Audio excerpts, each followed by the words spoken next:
അന്ന് കാറിന്റെ ചില്ല് തകർത്തു, ഇന്ന് കൈപ്പത്തി പിടിക്കുന്നു. ജോജു ഇനി കോൺഗ്രസ്സുകാരൻ. ഞെട്ടിത്തരിച്ച് CPM. ദുബായിലെ ആ കെട്ടിപ്പിടുത്തം വെറും തുടക്കം മാത്രം. കേരള രാഷ്ട്രീയത്തിന്റെ ഗതി മാറ്റാൻ ഒരു മാസ് എൻട്രി. കേരള രാഷ്ട്രീയത്തിന്റെ തിരക്കഥ മാറുകയാണ്, അതും ഒരു സിനിമാ സ്റ്റൈൽ ക്ലൈമാക്സിലേക്ക്. ദുബായ് എയർപോർട്ടിൽ നിന്ന് പുറത്തു വന്ന ആ വീഡിയോ വെറും ഒരു ഹായ് ബൈ അല്ല, മറിച്ച് CPMന്റെ ഉറക്കം കെടുത്തുന്ന വലിയൊരു പൊളിറ്റിക്കൽ മൂവാണെന്ന് വ്യക്തം. 4 വർഷം മുൻപ് വൈറ്റ്ലയിലെ നടുറോട്ടിൽ ഏറ്റുമുട്ടിയവർ ഇന്ന് പരസ്പരം നെഞ്ചോട് ചേർക്കുമ്പോൾ സോഷ്യൽ മീഡിയ ചോദിക്കുന്നത് ഒന്നു മാത്രം: ജോജു ജോർജ് ഇനി ഔദ്യോഗികമായി കോൺഗ്രസ്സുകാരൻ തന്നെയോ? ഇടക്കാലത്ത് ജോജുവിനെ സ്വന്തം പാളയത്തിലെത്തിക്കാൻ CPM കിണഞ്ഞു ശ്രമിച്ചിരുന്നു.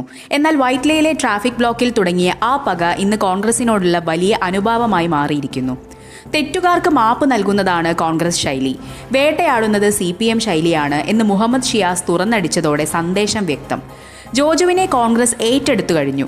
അന്ന് ജോജുവിനെ ഗുണ്ടയെന്നും മദ്യപാനി എന്നും വിളിച്ച DCC പ്രസിഡന്റ് തന്നെ ഇന്ന് അദ്ദേഹത്തെ ബായ് എന്ന് വിളിക്കുമ്പോൾ അമ്പരക്കുന്നത് AKG സെൻട്രലിലെ നേതാക്കളാണ്. തൽക്കാലം ഒരു ഇലക്ഷൻ സ്ഥാനാർത്ഥിയായി ജോജുവിനെ കാണാൻ കഴിയില്ലെങ്കിലും വരാനിരിക്കുന്ന തിരഞ്ഞെടുപ്പുകളിൽ കോൺഗ്രസിന്റെ കുന്തമുനയായി താരം മാറുമെന്നാണ് ലഭിക്കുന്ന വിവരം. താരപ്രചാരകനായി ജോജു മൈതാനത്തിലിറങ്ങിയാൽ അതുണ്ടാക്കുന്ന ഓളം ചെറുതാകില്ല. വിദേശ മണ്ണിൽ അബിൻ വർക്കിയെ സാക്ഷിയാക്കി നടന്ന ഈ കൂടിക്കാഴ്ച ഒരു കൃത്യമായ മാസ്റ്റർ പ്ലാനിന്റെ ഭാഗമാണ്. സിനിമയിലെ മാസ് പ്രകടനം പോലെ തന്നെ രാഷ്ട്രീയത്തിനും തന്റെ നിലപാട് വ്യക്തമാക്കാനാണ് ജോജുവിന്റെ നീക്കം.